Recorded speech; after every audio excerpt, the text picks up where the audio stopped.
प्रिय विद्यार्थियों, हिंदी की कक्षा में मैं पुनः आप सभी का स्वागत करता हूं। तो प्रिय विद्यार्थियों, आज जो पाठ हम जो पढ़ने वाले हैं वह है इकाई 3 का अध्याय 1 माटी वाली। तो सर्वप्रथम हम इस कहानी जो है जिसे कि विद्यासागर नौटियाल ने लिखा है, इस माटी वाली जो कहानी का जो सारांश है उसके बारे में आप सभी को मैं बता दूं पाठ शुरू करने से पहले। तो यह कहानी है एक ऐसी माटी वाली की जो टिहरी शहर में है ना, टिहरी जो कि उत्तराखंड में है, उस शहर में रहती थी। और वहाँ पर 2007 में 6 में एक बांध का निर्माण हुआ, टिहरी डैम, ठीक है, जिसे कि विश्व में 5वां सबसे ऊंचा बांध होने का गौरव उसे प्राप्त है। और इस टिहरी बांध के बनने के कारण तो वहाँ जो टिहरी शहर है वो पूरा ही उस बांध के निर्माण में पूरे जल भराव क्षेत्र हो गया, जिससे कि लोगों को वहाँ से विस्थापित होना पड़ा। तो यह जो माटी वाली है एक गरीब वृद्ध महिला है जो कि बहुत ही गरीब है और अपनी गरीबी के कारण वह घर घर जाकर लाल मिट्टी बेचने को मजबूर है। तो जो इसका जो सारांश है इस प्रकार है।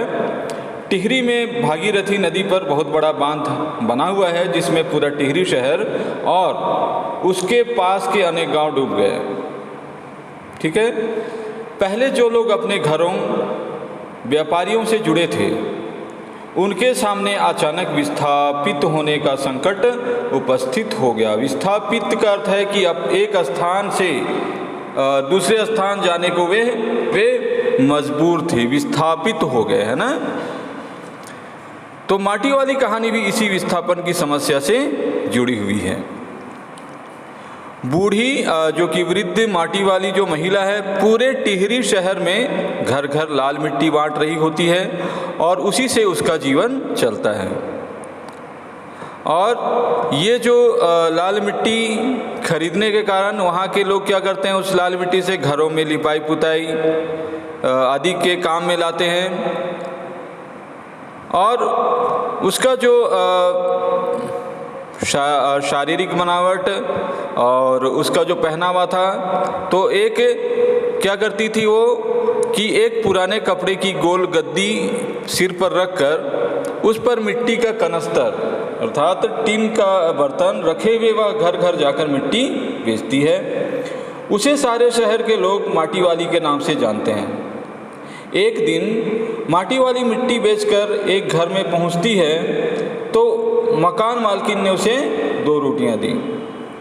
माटी वाली ने उसमें से एक रोटी अपने सिर पर रखे गंदे कपड़े से बांध ली।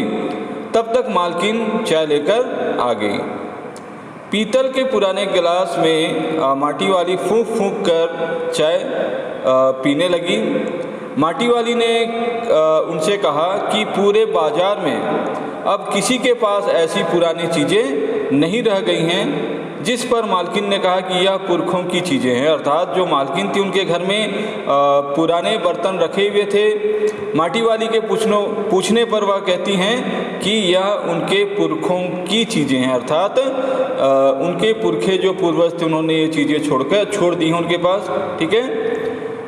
ना जाने किन कष्टों के साथ उन्हें खरीदा गया होगा। ये भी एहसास है मालकिन को। अब लोग इनका कदर नहीं करते, इनकी कदर नहीं करते हैं। जो पुराने, क्योंकि पुरखों की चीज़ें हैं, पुरानी हो गई हैं, इसलिए लोग अब इन्हें उतनी अहमियत नहीं देते हैं। अपनी चीज़ का मोह बहुत बुरा होता है और टिहरी का मोह भी ऐसा ही है,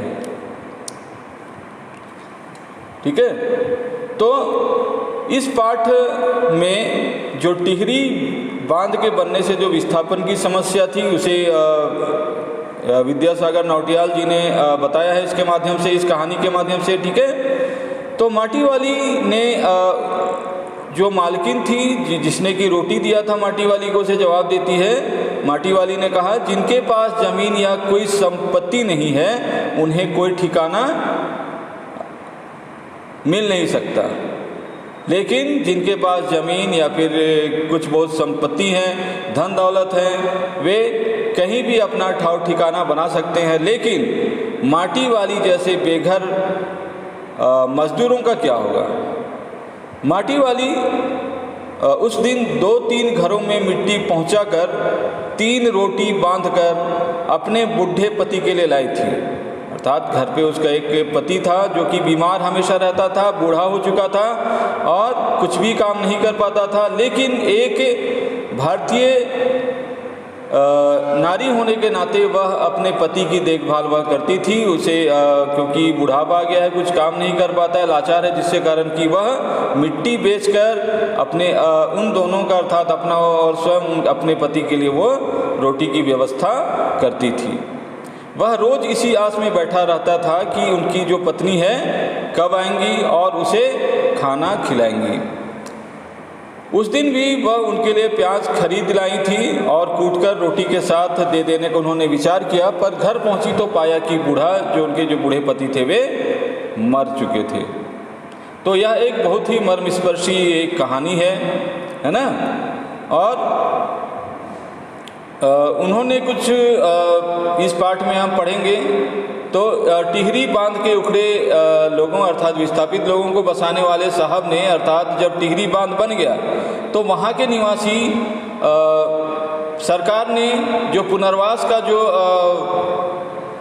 व्यवस्था की थी उसके तहत अधिकारियों को उन्होंने रखा था कि वे वहाँ के लोगों के जीवन के बारे में पूछें, है ना, और उनसे कुछ प्रमाण पत्र लें। तो जो अधिकारी थे, जो साहब थे, बसाने वाले जो साहब थे, उन्होंने माटी वाली से पूछा कि वह जहाँ रहती है वहाँ का प्रमाण पत्र ले आए, परंतु उसके पास ऐसा कोई भी प्रमाण पत्र नहीं था। एक गरीब महिला थी, वह तो सारी जिंदगी माटा खान से खोदकर मिट्टी बेचती रही। उनके पास खुद स्वयं का कुछ भी नहीं था, ना ज़मीन थी ना जायदाद थी जिससे कि उस ज़मीन जायदाद पे हक का कोई प्रमाण पत्र से मिल सके। तो माटा खान का भी उसके नाम कोई कागज़ नहीं था, अर्थात जहाँ से भी मिट्टी लाती थी वहाँ उस माटा खान अर्थात जो मिट्टी का जो खान था उसका भी उसका स्वयं का है ऐसा कोई सरकारी कोई पत्र या फिर कोई प्रमाण पत्र उसके पास मौजूद नहीं थे। ऐसे में उसे सरकारी मदद नहीं मिलती है क्योंकि वह कोई भी प्रमाण नहीं दिखा पाती है। और अंत में जब टिहरी बांध जब भरने लगा, टिहरी बांध बनने के बाद जब भरने लगा, लोग अफरा तफरी में घर छोड़कर भागने लगे।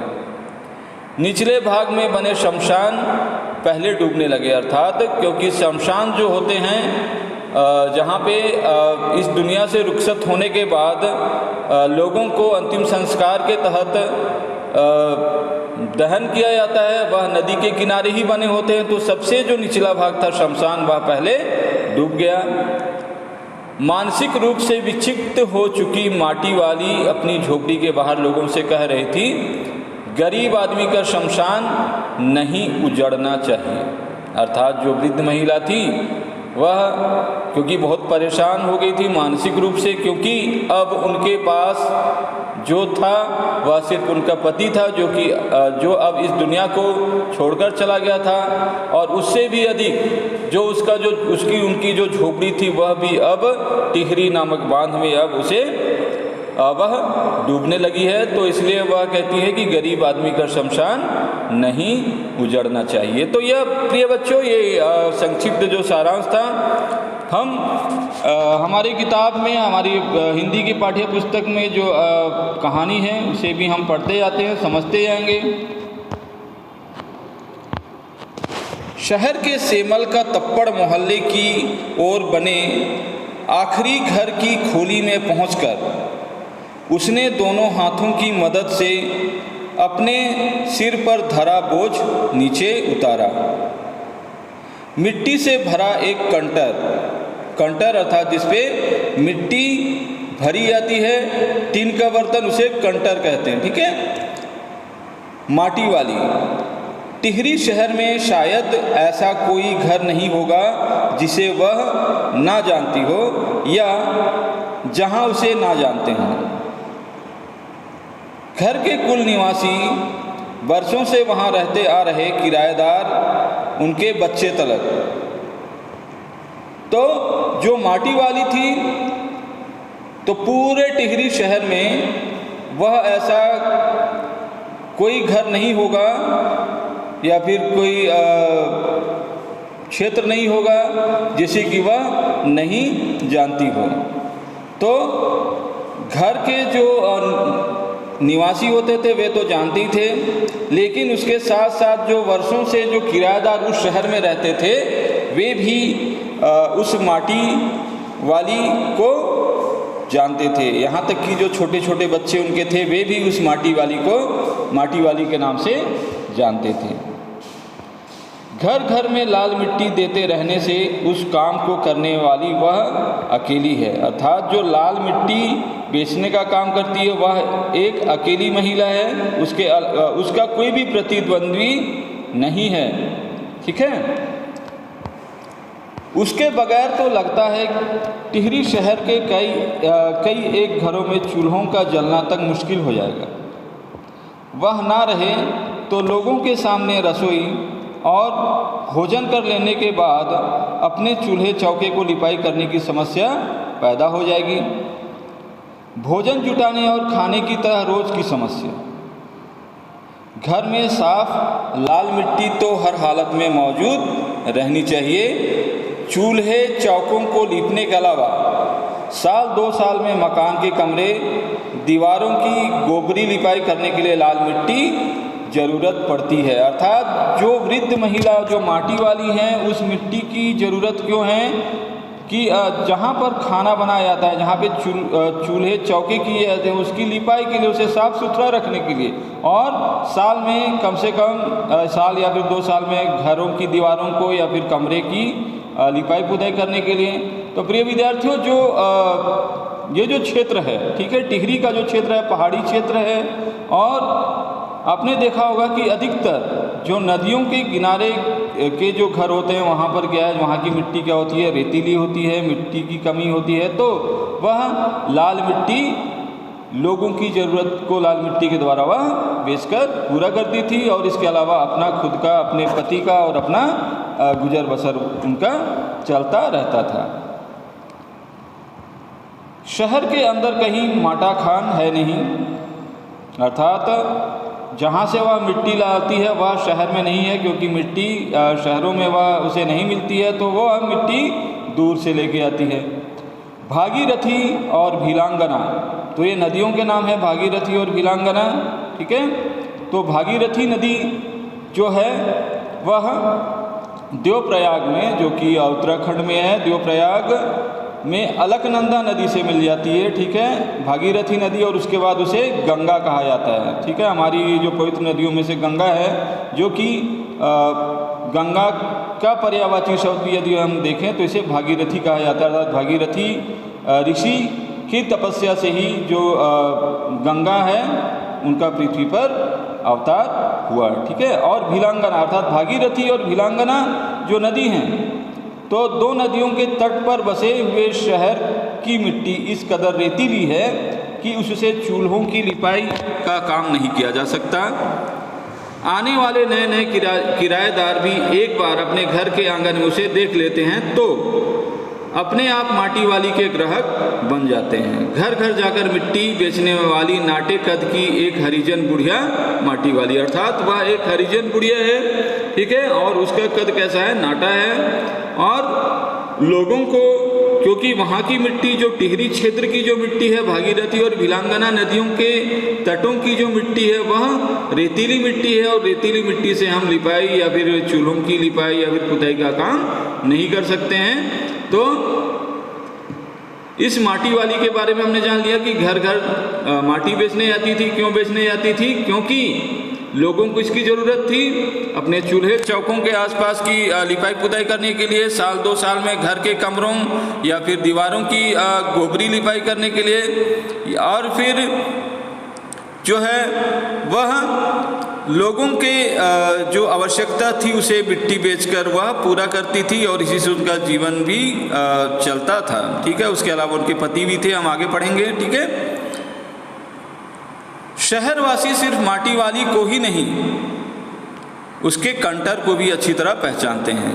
अर्थात जिस पे वे मिट्टी लाती है उसे भी पहचानते हैं, क्योंकि वो शहर में सिर्फ अकेली है। टिहरी जो शहर थी उसमें सिर्फ अकेली महिला थी जो कि लाल मिट्टी बेचा करती थी।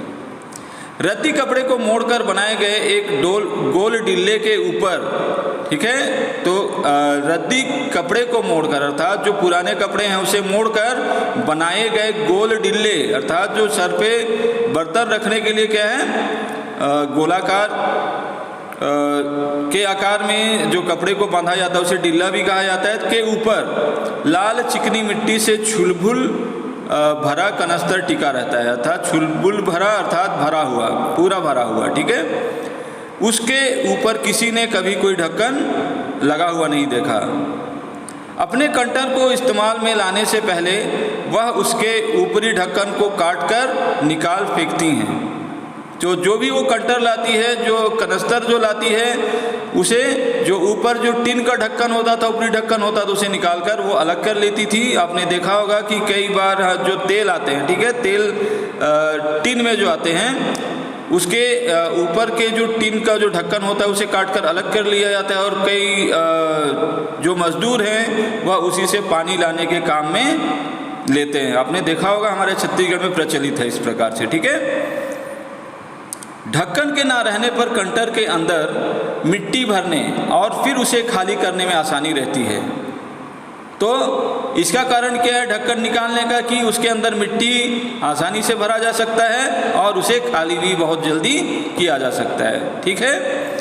उसके कंटर को जमीन पर रखते रखते सामने के घर से 9-10 साल की एक छोटी लड़की कामिनी दौड़ती हुई वहाँ पहुँची और उसके सामने खड़ी हो गई, ठीक है। एक दिन की बात है कि एक छोटी बच्ची जिसका नाम कामिनी था उसके सामने खड़ी हो जाती है।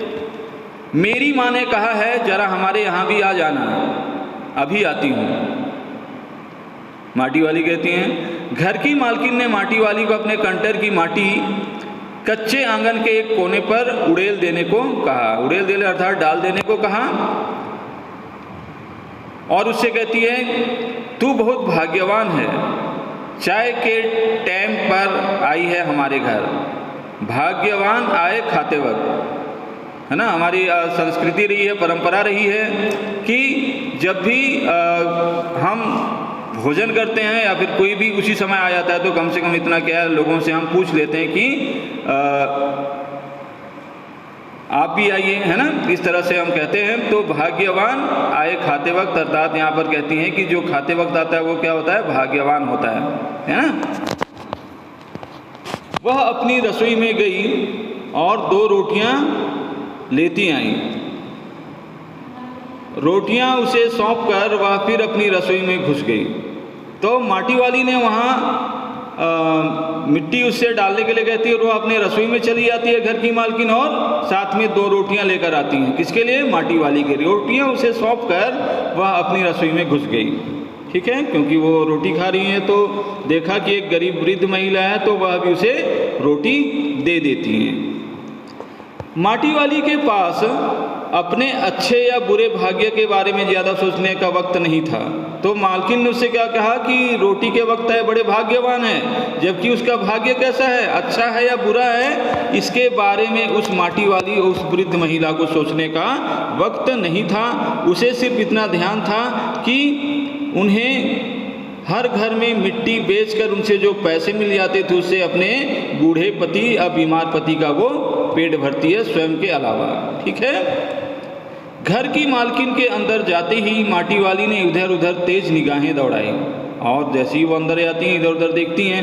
हाँ, इस वक्त वह अकेली थी, उसे कोई देख नहीं रहा था। उसने फौरन अपने सिर पर धरे डिल्ले के कपड़ों के मोड़ों को हड़बड़ी में एक झटके में खोला और उसे सीधा कर दिया।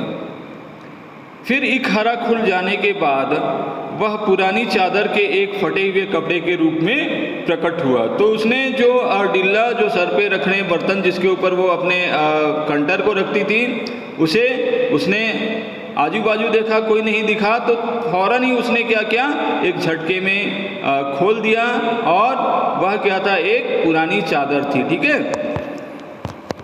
मालकिन के बाहर आंगन में निकलने से पहले उसने चुपके से अपने हाथ में थामी 2 रोटियों में से एक रोटी को मोड़ा और उसे कपड़े पर लपेटकर गांठ बांध दी। तो ऐसा क्यों किया होगा माटी वाली ने कि मालकिन ने उन्हें 2 रोटियां दी थी, एक रोटी को उन्होंने क्या किया, मोड़ा, लपेटा और वे उसे कपड़े में लपेटकर गांठ बांध दी। साथ ही अपना मुंह यूं ही चलाकर खाने का दिखावा करने लगी। तो देखिए यहाँ पे इनकी गरीबी कैसी है कि घर की मालकिन ने उसे खाने के लिए जो रोटी दी थी, उन रोटियों को वह कहाँ ले आ रही हैं, अब अपने पुराने कपड़े में लपेटकर वह रख लिया उसने। और उनके मालकी जो जिसने की रोटी दी थी वे जैसी ही सामने आती है और यूं ही चलाकर खाने का दिखावा करने लगी। अर्थात उसके मुंह में रोटी नहीं है, लेकिन वो खाने का अभिनय कर रही है कि हाँ रोटी मैं खा रही हूँ, कितनी अच्छी है। घर की मालकिन पीतल के एक गिलास में चाय लेकर लौटी। तो पीतल एक प्रकार का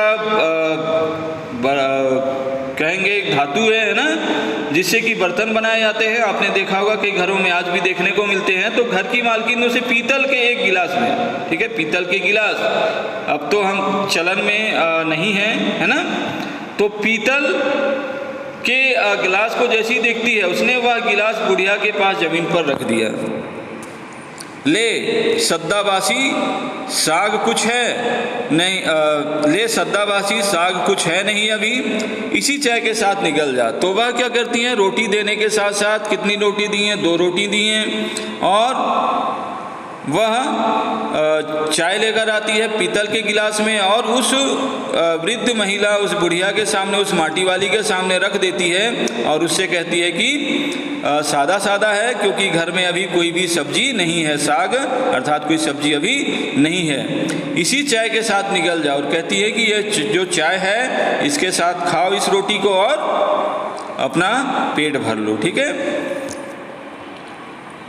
माटी वाली ने खुले कपड़े के एक छोर से पूरी गोलाई में पकड़कर पीतल का वह गर्म गिलास हाथ में उठा लिया। क्योंकि जो पीतल होता है, जो धातु होती है, उसमें यदि गर्म चाय डालेंगे तो क्या होती है, वह भी गर्म हो जाती है। वह स्टील के गिलास में भी होता है। तो इसलिए उसने क्या किया कि कपड़े के एक छोर से पूरी गोलाई में पकड़कर, अर्थात कपड़े की सहायता से वह पीतल के गर्म गिलास को हाथ में उठा लेती है।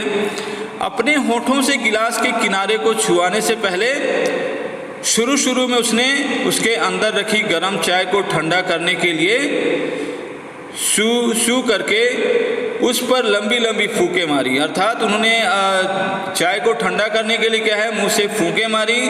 तब रोटी के टुकड़ों को चबाते हुए धीरे धीरे चाय सुड़कने लगी, पीने लगी। चाय तो बहुत अच्छा साग हो जाती है ठाकुराइन, भूख तो अपने आप में एक साग होती है बुढ़िया, भूख मीठी की भोजन मीठा। तो यहाँ पर जो मालकिन ने जिसने रोटी दिया था उसकी रोटी की तारीफ करती है कि कोई भी सब्जी नहीं होने के कारण भी क्या है, चाय भी बहुत अच्छी सब्जी का काम कर जाती है, अच्छा साग हो जाती है ठाकुराइन। तो यहाँ पर जो मालकिन है, जो ठाकुराइन है, जवाब देती है भूख तो अपने आप में एक साग होती है बुढ़िया। अर्थात जो भूख होती है, आप सबने भी आपने महसूस किया होगा है ना, कि जब हमें भूख लगती है, ठीक है, तो हमें भले वह भोजन उतना अच्छा नहीं रहे किंतु वह हमें बहुत ही अच्छा लगने लगता है, ठीक है। तो इसलिए कहा है भूख मीठी की भोजन मीठा। अर्थात भूख यदि हमें लग रही होगी तो हर प्रकार का भोजन हमें मीठा लगेगा। और यदि हमारा पेट भरा हुआ हो तो जितना भी अच्छा व्यंजन हमें परोस दिया जाए, हमें उतनी तृप्ति नहीं मिलेगी जितने की भूख के समय हो सकता है बासी रोटी खाने में भी आपको मजा आ जाए, है ना। तुमने अभी तक पीतल के गिलास संभाल कर रखे हैं, पूरे बाजार में और किसी घर में अब तक मिल सकते हैं, किसी घर में अब नहीं मिल सकते हैं गिलास। तो अब जो माटी वाली है कह रही हैं, उनसे कह रही हैं कि पीतल के जो गिलास हैं अभी तक संभाल कर रखे हुए आपने, क्योंकि वह बता रही है कि पूरे बाजार में अर्थात पूरी टिहरी में और किसी भी घर में उन्होंने अब तक ये पीतल के गिलास नहीं देखा था माटी वाली ने, ठीक है। इनके खरीदार कई बार हमारे घर के चक्कर काटकर लौट गए। तो वह बता रही हैं उन जो खरीदार हैं पीतल के बर्तन को खरीदने के लिए कई ग्राहक आए, चक्कर काटकर लौट गए, अर्थात कई बार जो खरीदार हैं घर आए लेकिन उन्होंने नहीं बेचा, जिससे कारण कि वो लौट गए। पुरखों की गाढ़ी कमाई, अर्थात गाढ़ी कमाई का अर्थ है कि कड़ी मेहनत के द्वारा हासिल, ठीक है, गाढ़ी कमाई से हासिल की गई चीज़ों को हराम के भाव अर्थात सस्ते के भाव बेचने को मेरा दिल गवाही नहीं देता। अर्थात उनका दिल है वह गवाही नहीं देता है कि जो उनके पुरखों की चीज़ें हैं जिसे कि उन्होंने अत्यंत मेहनत करने के बाद उन्होंने जो है उन बर्तनों को खरीदा था और अपने जो संतानों के लिए उन्होंने छोड़ा था, तो उसे वह गवाही उसका दिल गवाही नहीं देता है कि वह उसे सस्ते में बेचें।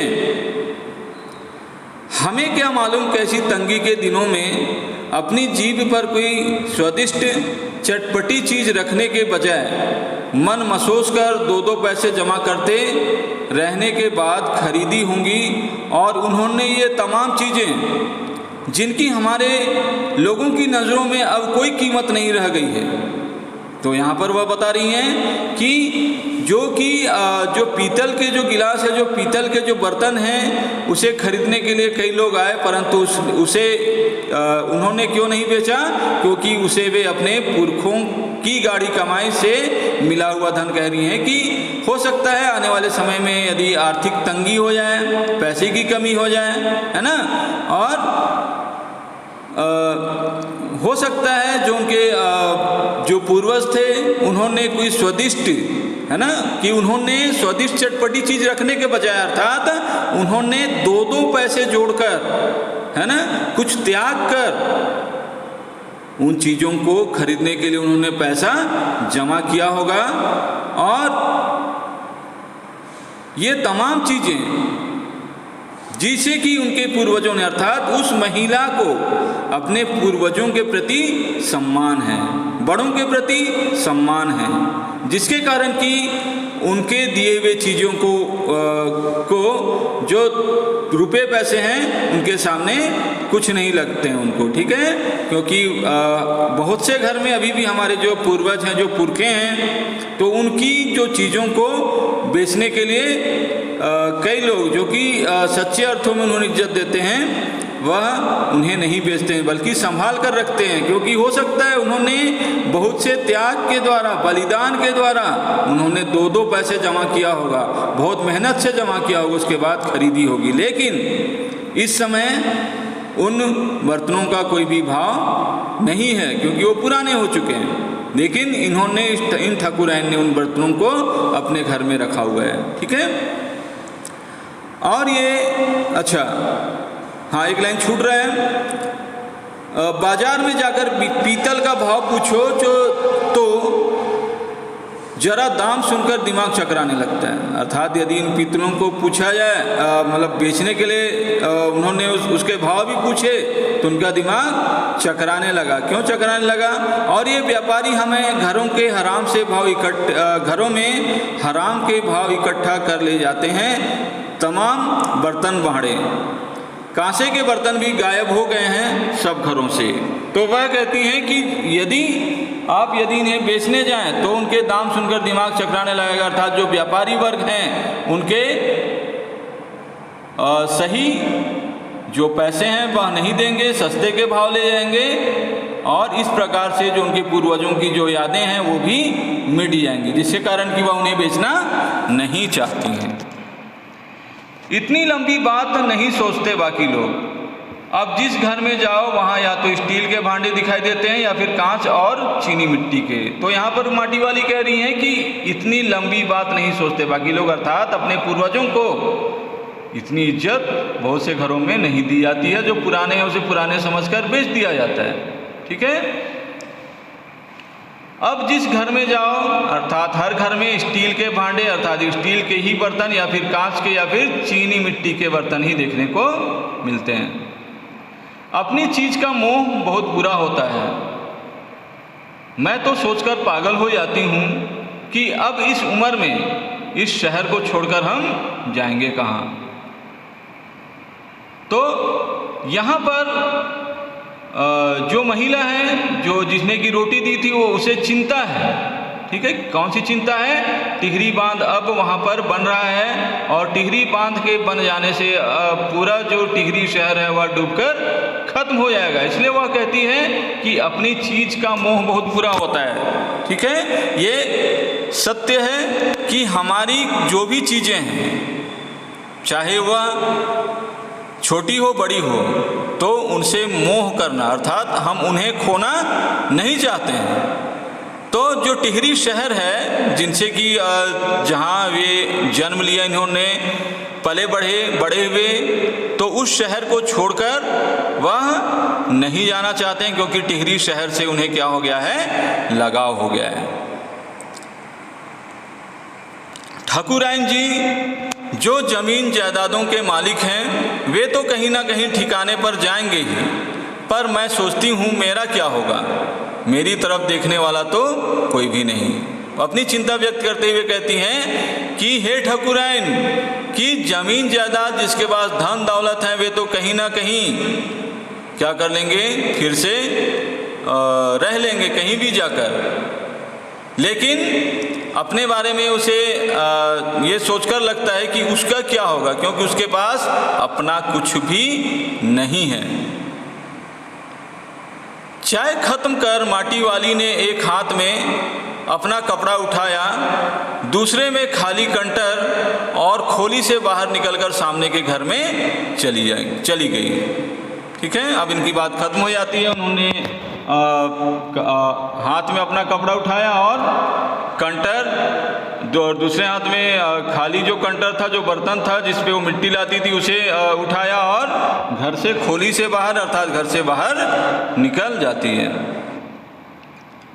उस घर में भी कल हर हालत में मिट्टी ले आने का आदेश के साथ उसे 2 रोटियां मिल गईं। अब वो सामने के घर में जाती है और वहाँ भी उससे ये गुजारिश की जाती है कि कल, अर्थात आने वाले कल, हर हालत में मिट्टी ले आने का उन्हें आदेश दिया जाता है, और वहाँ भी उसे 2 रोटियां मिल जाती हैं। उन्हें भी उसने अपने कपड़े के एक दूसरे छोर में बांध लिया। अब जो 2 रोटियां, ठीक है, मिली, उसे भी क्या कर दिया?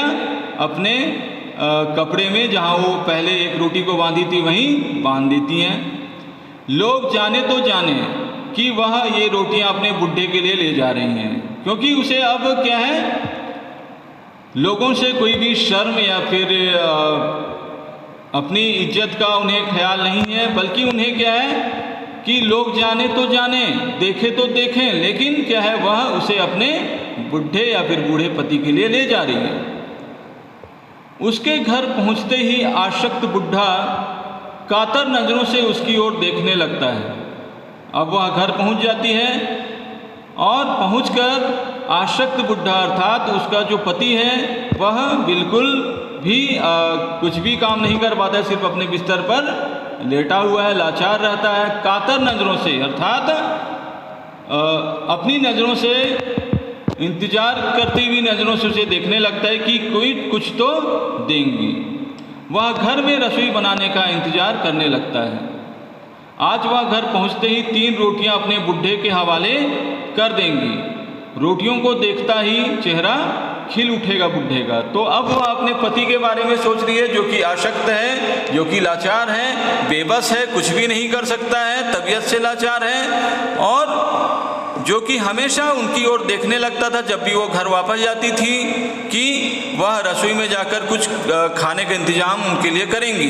तो वह वही ख्याल करते हुए अब वह चले जा रही है, और क्या सोचती है? देखिए कि वह 3 रोटियां अपने बुढ़े के हवाले कर देगी, अर्थात जो 3 रोटियां, ठीक है, 4 रोटियां उसे मिली थी, पहले घर से 2, दूसरे घर से 2। पहले घर में उसने 1 रोटी रखा और 1 को खा लिया था, है ना, और अब उसके पास कितनी रोटियां हैं? 3 रोटियां वो किसे दे देंगी? अपने बूढ़े पति के लिए दे देंगी, और सोचती हैं कि रोटियों को देखते ही चेहरा खिल उठेगा बुढ़े का, अर्थात उनका पति क्या है, रोटियों को देख के खुश हो जाएगा। अब और उसके मन में क्या ख्याल आ रहा है, देखिए, साथ ही ऐसा ही बोल देगी, अर्थात अब वो सोच रही हैं कि वहाँ घर जाकर क्या वहाँ पर स्थिति होगी और अपने पति को क्या जवाब देगी। साथ ही ऐसा ही बोल देगी, साग तो कुछ नहीं है, कुछ है नहीं अभी, है ना, कि साग अभी कुछ भी नहीं है। और तब उसे जवाब सुनाई देगा, भूख मीठी की भोजन मीठा।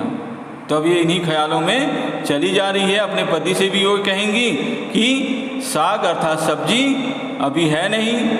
तो उसे जवाब सुनाई देगा उनके पति का कि भूख मीठी की भोजन मीठा, अर्थात भूख के समय किसी भी प्रकार का भोजन अच्छा होता है, रुचिकर होता है, ठीक है। उनका गांव शहर के इतना पास भी नहीं है, कितना ही तेज चलो फिर भी घर पहुंचने में 1 घंटा तो लग ही जाता है। अब वह वापस अपने घर की ओर जा रही है, यही सोचते हुए कि वह सभी रोटियां अपने पति को दे देंगी, है ना, और उनसे क्या क्या कहेंगी सभी वो सोच के चली जाती हैं। उनका गांव शहर के इतना पास भी नहीं है, अर्थात जितना उनका जो गांव है बहुत दूर है। कितना ही तेज चलो, अर्थात जितना भी तेज चलो घर पहुंचने में 1 घंटा तो लग ही जाता है, अर्थात 1 घंटे की दूरी पर, अर्थात काफ़ी दूर पर है शहर से। रोज़ सुबह निकल जाती है वह अपने घर से, पूरा दिन माटा खान में मिट्टी खोदने, फिर विभिन्न स्थानों में फैले घरों तक उसे ढोने में बीत जाता है। तो पूरा दिन भर क्या करती है वो, मिट्टी खोदती है माटा खान में, फिर उसे क्या करती है शहरों में बेचती है, बेचकर फिर वापस आती है, फिर जाती है, ठीक है। तो इस तरह से पूरा दिन उनका बीत जाता है मिट्टी ढोने में। घर पहुंचने से पहले रात घिरने लगती है, और जब वो पूरा काम कर जब घर वापस आती है तो रात होने लगती है। उसके पास अपना कोई खेत नहीं है, जमीन का एक टुकड़ा नहीं है। झोपड़ी जिसमें वह गुजारा करती है गांव के एक ठाकुर की जमीन पर खड़ी है। उसकी जमीन पर रहने की एवज में उस भले आदमी के घर पर भी माटी वाली को कई तरह के कामों की बेगार करनी होती है। तो इस माटी वाली का क्या है, कुछ भी नहीं है, ना रुपये हैं, ना पैसे हैं, ना जमीन है, जायदाद है, जमीन की एक टुकड़ी भी उसके पास नहीं है। और झोपड़ी जिसमें वह गुजारा करती, अर्थात जिस पर उनकी झोपड़ी थी, जिस जमीन पर, वह गांव के एक ठाकुर की जमीन पर खड़ी थी, उस जिस झोपड़ी में वह रहती थी। और इस झोपड़ी में रहने के एवज में, अर्थात उसके बदले में, उस बूढ़ी महिला को उस घर में, अर्थात ठाकुर के घर में कई तरह के काम उसे करने पड़ते थे, वो भी बगैर पैसे लिए, ठीक है, क्योंकि देने के लिए उसके पास कुछ नहीं था। तो क्या करती थी, उस ठाकुर के घर में कुछ भी जो घर के काम होते थे उन सभी कामों को बेगार में, अर्थात बिना रुपये पैसे के उसे करनी पड़ती थी। नहीं, आज वह एक गठरी में बदल गए, अपने बुढ़े को कोरी रोटियां नहीं देंगी। अब क्या कर रही है, माटी वाली अपने घर की ओर लौट रही है रोटी लेकर, और सोचते जा रही है रास्ते में कि आज वह गठरी में बदल गए, अर्थात अब क्या है, रोटी हो गई हैं, 3 रोटियां हो गई हैं, उन्हें सिर्फ रोटियां नहीं देंगे अपने पति को। क्यों नहीं देंगी, क्योंकि वह अपने पति का सम्मान, इज्जत, प्यार करती है अपने पति को, ठीक है, और वह अपने पति को प्यार करने के अलावा अपने कर्तव्य, पत्नी के कर्तव्य को समझती है, जिसके कारण कि वह उसे उसके बारे में सोचती है।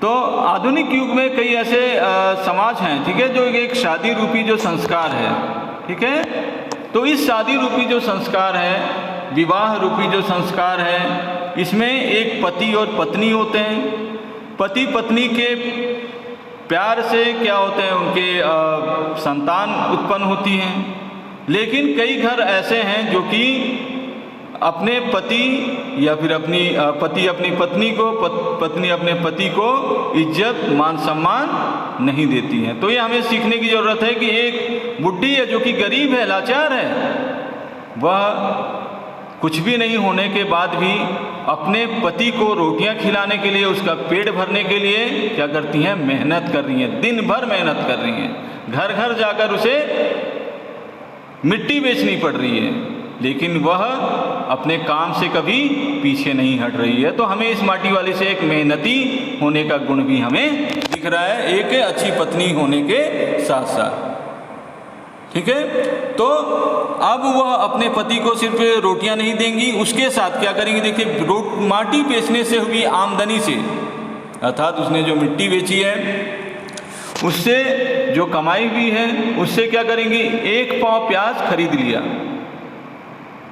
प्याज को कूट कर वह उन्हें जल्दी जल्दी तल लेगी।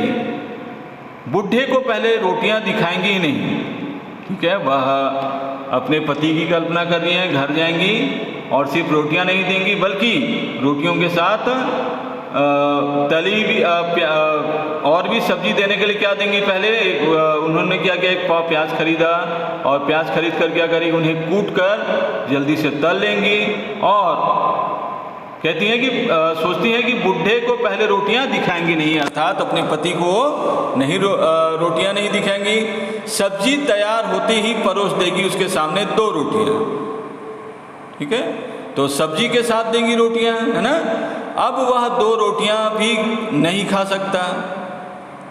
क्यों नहीं खा सकता, एक ही रोटी खा पाएगा या हद से हद 1.5, ठीक है, तो 2 रोटियां दे देंगी क्योंकि उनके जो पति हैं वे क्या करेंगे, क्योंकि रोटी तो अभी 1 रोटी मुश्किल से खा पाएगा और हद से अधिक क्या करेगा, 1.5 रोटी खाएगा। अब उसे ज़्यादा नहीं पचता, ठीक है, नहीं पचने के कारण क्या करते हैं उनके पति, अब अधिक रोटी नहीं खा पाते हैं, मुश्किल से 1 या फिर 1.5 रोटियां खाते हैं।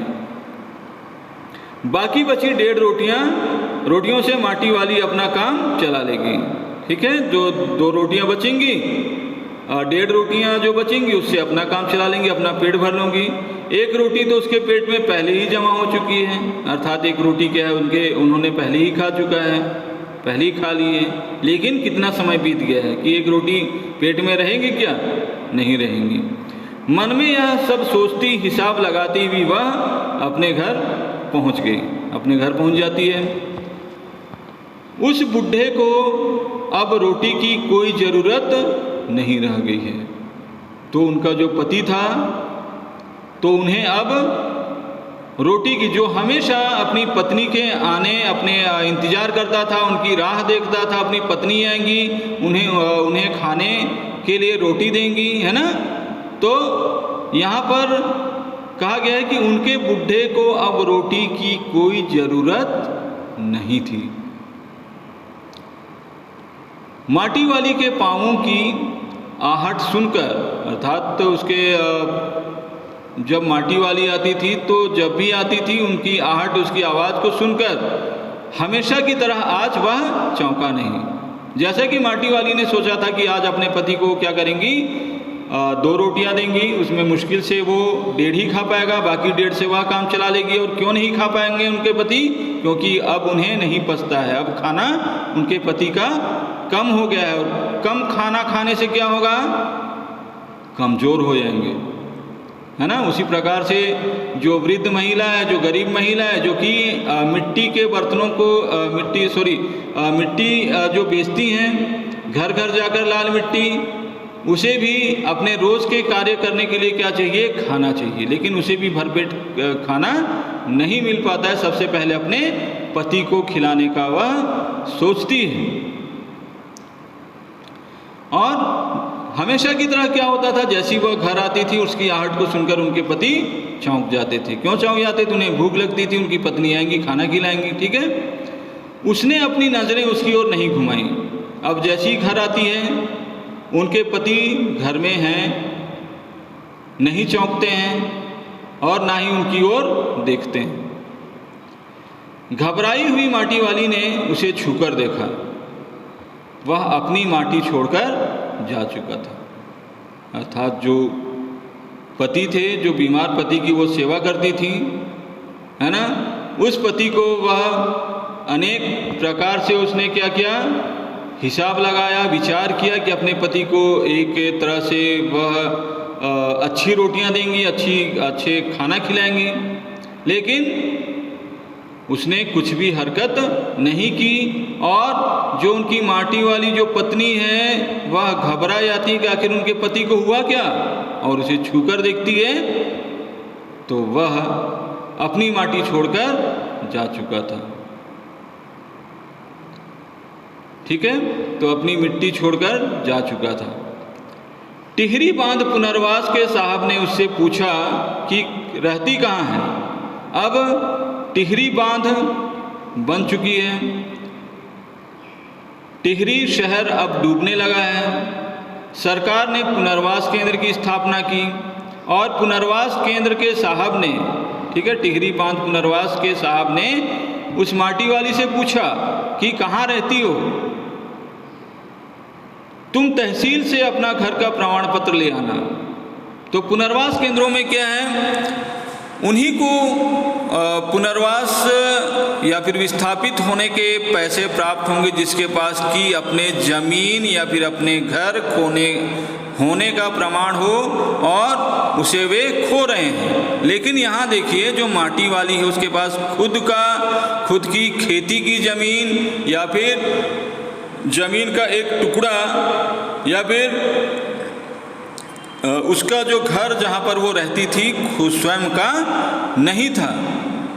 ठीक है, तो उससे जो साहब कहते हैं कि तुम तहसील से अपने घर का प्रमाण पत्र ले आना। बेचारी कहाँ से लाएगी, उसके पास तो कुछ भी नहीं है। तो क्या जवाब देती, देखिए, मेरी जिंदगी तो इस शहर के तमाम घरों में माटी देते हुए गुजर गई साहब। वे अपना दुखड़ा बताती हैं कि उनकी जो ज़िंदगी है, पूरी ज़िंदगी है, पूरे टिहरी शहर को मिट्टी देने में ही, अर्थात मिट्टी बेचते बेचते ही उसकी पूरी ज़िंदगी गुजर गई है। तो अधिकारी ने उससे पूछते हैं साहब कि माटी कहाँ से लाती हो। तो जवाब देती है, माटा खान से लाती हूँ माटी, अर्थात जहाँ पे मिट्टी निकलते हैं उसे माटा खान कहते हैं, वहाँ से मिट्टी लाती हूँ। तो साहब कहते हैं, वह माटा खान चढ़ी है तेरे नाम, अगर है तो हम तेरा नाम लिख देते हैं। तो कहती हैं, जवाब देती हैं, माटा खान तो मेरी रोजी है साहब। तो यहाँ कह रही हैं कि उसके माटा खान का नाम क्या है, उसका स्वयं का नहीं है, बल्कि क्या है, उसकी रोजी है, जिससे कि उसका जिंदगी गुजर बसर चलता है। तो पुनर्वास केंद्र के साहब कहते हैं, बुढ़िया हमें जमीन का कागज चाहिए, रोजी का नहीं। तो उसके पास देने के लिए कुछ नहीं था माटी वाली के पास, क्योंकि उसके कुछ भी उसके स्वयं के नहीं थे, जिसके कारण कि वो मजबूर हो जाती है और उससे पूछती है, बांध बनने के बाद मैं क्या खाऊंगी साहब। अर्थात जब बांध बन जाएगा, पूरा टिहरी शहर डूब जाएगा, उसकी रोजी रोटी छीन जाएगी, उसके घर उजड़ जाएंगे, तो उसका ज़िंदगी कैसे चलेगा, क्या खाएगी, कहाँ बेचेगी मिट्टी। वो इतनी गरीब है कि कहीं जा भी नहीं सकती है, सब कुछ कहाँ है, टिहरी में ही है।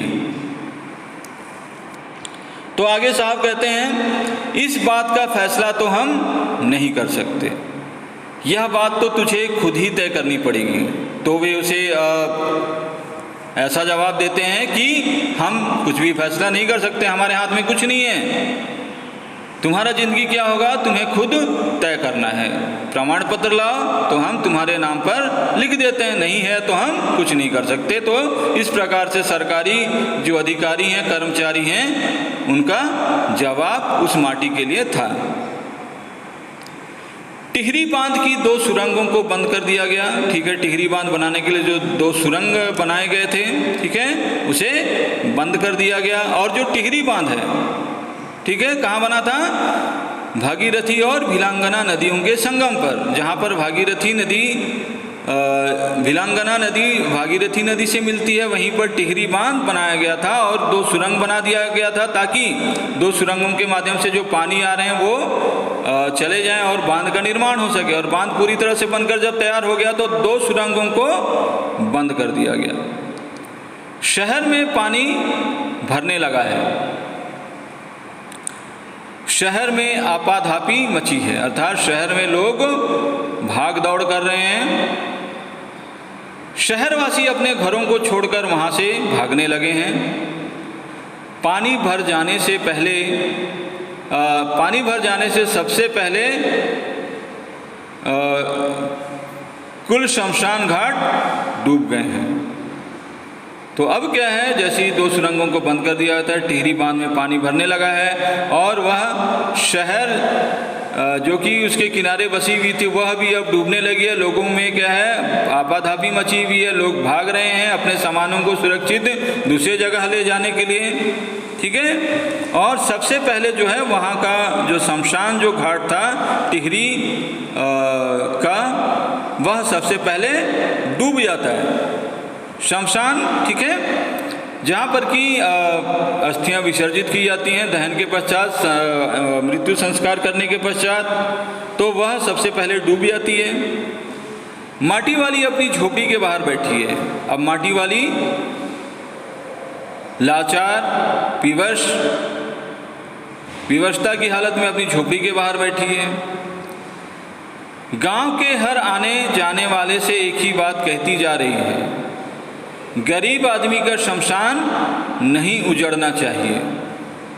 अर्थात तो वह माटी वाली क्या हो गई हैं, विक्षिप्त सी हो गई हैं, उसके मानसिक रूप से वह बहुत अधिक प्रभावित हुई है, जिसके कारण कि वह लोग जो आपाधापी जो भाग दौड़ कर रहे हैं, प्रत्येक आने जाने वालों से वह पूछती हैं, कहती हैं कि गरीब आदमी का शमशान नहीं उजड़ना चाहिए। अर्थात जो गरीब आदमी हैं, जो स्वयं हैं, जो माटी वाली हैं, उसका शमशान अर्थात जहाँ जिस घर में वह रहती है, कैसी जिंदगी है, उसकी स्थिति कैसी है, एक मरे हुए व्यक्ति के समान है, उसके पास स्वयं का कुछ नहीं है। तो गरीब आदमी का शमशान नहीं उजड़ना चाहिए। तो बहुत ही ये पर मर्मस्पर्शी ये कहानी है। प्रिय विद्यार्थियों, आप सभी इस कहानी के माध्यम से आपने शिक्षा पाई होगी, है ना, जरूर पाई होगी। और जो अपनी जो संवेदना है, हमारी करुणा की भावना, प्रेम की भावना, संवेदनशीलता, तो हम इस महिला के बारे में क्या सोचते हैं और यह स्थिति हमारे समाज में, हमारे देश या फिर हमारे जिंदगी में कभी ना कभी इस प्रकार की स्थिति को हमें देखना पड़ता है। तो हमें मानवीय संवेदनाओं को, अर्थात जो गरीब हैं, जो लाचार हैं, ऐसे व्यक्ति के प्रति हमें सहायता की भाव रखनी चाहिए। जितना अधिक सहायता हम कर सकते हैं, ऐसा नहीं कि जितना हम कर सकते हैं, ठीक है, हम भले उसके लिए 1 रुपया दें या फिर 1 वक्त की रोटी दें, वही एक गरीब व्यक्ति के लिए क्या है, एक दिन का उसका जीने का एक आधार हो गया है। तो प्रिय विद्यार्थियों, तो हमें अपने मन में, अपने हृदय में मानवीय संवेदनाओं को सुरक्षित रखना है। हम मानव हैं, मानव होने के नाते हम समाज में रहते हैं। हमारे समाज में या फिर हमारे आसपास के परिवेश में इस तरह की घटनाएं होती रहती हैं, तो हमें अपनी संवेदनशीलता को वहाँ दिखाना चाहिए। हमें पत्थर दिल ईश्वर या फिर भगवान ने हमें नहीं बनाया, हमें एक मानवीय हृदय दिया है, ठीक है। तो हमें उसी प्रकार से एक मानवीय मानव होने के नाते हमें मानवीय व्यवहार लोगों के साथ रखना चाहिए, ठीक है। इसके प्रश्न उत्तर आप किताब में देख लीजिएगा प्रिय विद्यार्थियों, और आप अपनी अभ्यास पुस्तिका में लिखिएगा इसके प्रश्न और उत्तरों को, साथ ही रचना भी व्यक्ति जो है उन सभी को, ठीक है। पाठ से आगे जो है आप लोग किताब में लिखिएगा। किसी प्रकार की जो समस्या होगी तो आप पूछ सकते हैं, ठीक है विद्यार्थियों। आज के लिए इतना ही। आपका दिन शुभ हो।